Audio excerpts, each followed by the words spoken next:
781 text, Curtis, listening late on the app. Why is Alex Cora afraid to ask Rafi to help out when they need it? I don't know that we said that specifically. I don't think afraid is the word I would use. I would say he's hesitant because they have found themselves in a sweet spot after the disastrous start of camp when Devers arrived.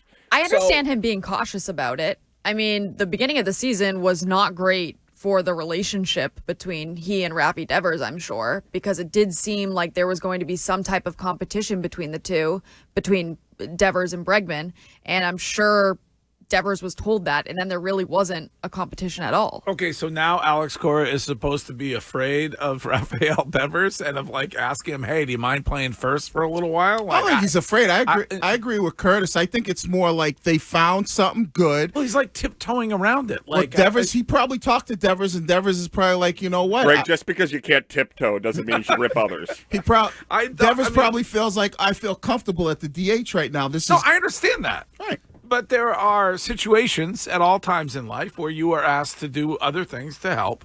And if Alex Cora can ask, and if he's, if he goes into some kind of a tantrum or into the fetal position or whatever, he doesn't have to do it. Who wins the power struggle, though? Who do you think has more power? Because I would have said Cora, but the way Kennedy's been waxing poetic about Breslow, and it's the organization, I believe, which you alluded to earlier, Greg and Wiggy, about service time, that the organization sides with Breslow and says, put the guy that's already here that we're paying $30 million plus at first. We're not going to rush up the best prospect to play a position that he won't be playing in the future. And I could see that. I could see them going, all right, you know what, financially it's better for us to put Devers there. He'll work through some things, and then we DH Yoshida, and now we don't have, $90 million sitting on the bench, and maybe that's the way they look at it from a financial standpoint, But I think that if Cora feels like, all right, by putting him at first base now could potentially lead to some other issues, where if he's not very good or if he struggles a little bit, now are people gonna criticize Devers about his fielding? They were already criticizing him at a position that he had basically played his whole life, which is third base. What now happens when we move him to first base? But you're going to get the same result with Roman Anthony, who's never really played the position before, maybe back to Little League or whatever. But I think people might be a little bit more patient with Roman Anthony in the sense of, okay, he might make some mistakes there and be cool with it. Where I feel like with Devers, they'll come after him even more for making some errors at first base. And just keep him at DH. He seems to be doing fine there, and you could figure out first base with other guys that are going to be better for the team and are going to be better for the individuals that are there.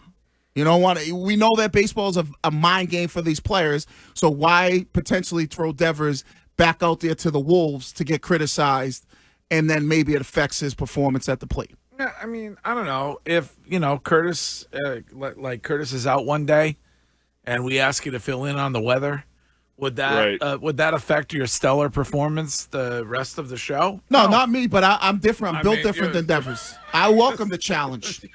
So I don't have an issue. The weather challenge? Yeah, I welcome it. Have you ever done it?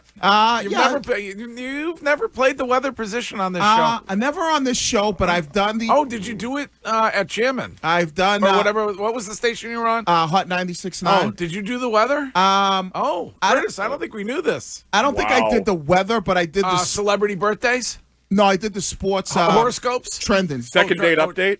Yes, I did that. So I've done some stuff throughout my journey. You did the sports headlines? Yeah, I did that. Really? I think that you would bring some pizzazz to the weather and to the news. Whatever you do, Wiggy, I think you do it well. If there would just be a large amount of high pressure. Yeah, I got no issues with stepping in to do the weather when Curtis is not here or Shime can't do it or Jackson can't do it. I got no issues at all. Yeah, we still need him to drive one day. I did the news. Yeah. I've done the news before. The driving pod, I could do the driving pod. I know. We might go a little bit off-roading, Which is fun.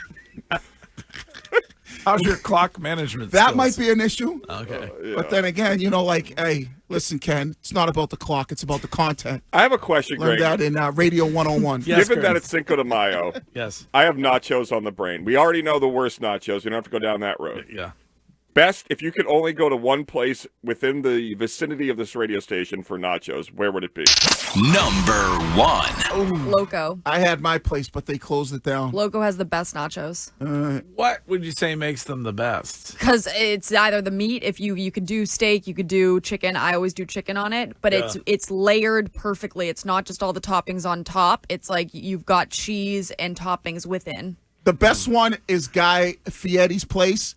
Trash can nachos. Yeah, they used to be above the TD Garden. They're not there no more, but I think he still has another restaurant around the city. Yeah, that he does, down by Boston Common, down on Tremont Street. And they do their trash can nachos in there. They are hands down the best because everything is together. Is there any dish or app, whatever you want to refer to nachos as, more up and down? Like when they're done right, they are the greatest thing. Yeah. But when they're easily messed up. Yeah. Yes. It's something that should be a lot easier than it is. I mean, cheesecake back in the day used to have the best nachos. Oh my God, the best nachos ever had. You have to cook them for a solid amount of time because you want the cheese. If you're layering properly, you want the cheese that is in the middle Right.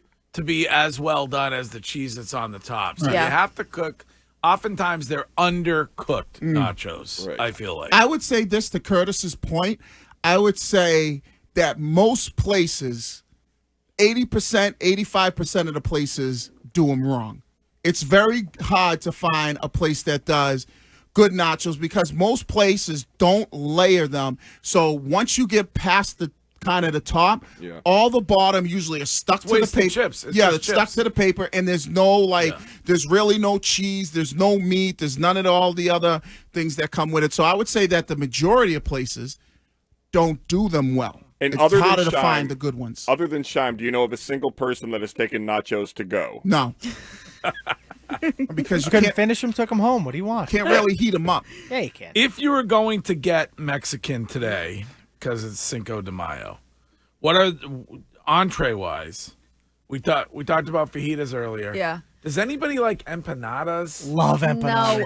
Oh, God. You do? How do you not? It's just meat, cheese inside of, like, fried dough. Not a big fan of them. No, me neither. I like the. What, do you is not it- like pierogies either?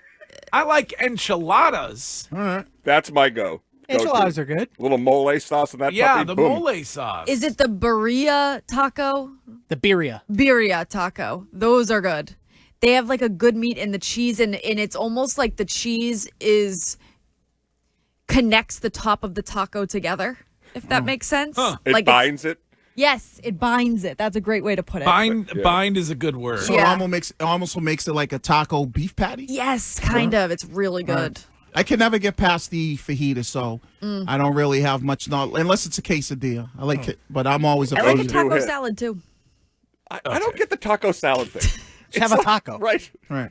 Well, you get more Okay. in the taco salad, and especially if it's in like a taco bowl. Yeah, no, it's just a salad. It's not a Right. taco salad. Oh, It's like a salad that they're delivering with a taco on the side. Oh, like it's good. it's When not you're good. waiting for it to arrive, do you just keep saying arriba, arriba? Yeah, Arriba, arriba, La arriba. Coretta has the best taco salad. All right.